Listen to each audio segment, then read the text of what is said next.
Galerinha do YouTube, hoje eu estarei mostrando como fazer um golem de ferro, muito fácil.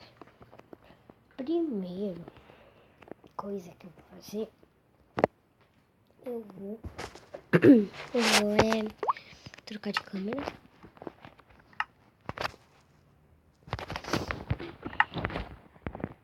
Assim, sem mod.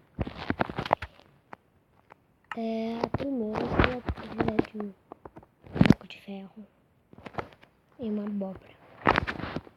Você vai colocar assim, ó, fazer um T desse jeito aqui, dois pra cima, um pro lado e mais um pro lado. Pegar a abóbora e colocar em cima aqui, ó, desse bloco aqui. Eu vou mostrar como funciona. Assim, ó.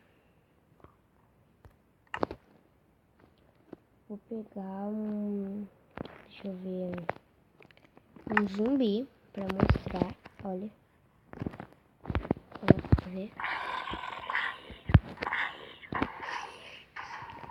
Bom, de vez em quando até ele pega um pouco de dano. A aranha também. A aranha não pega dano quando tá de dia.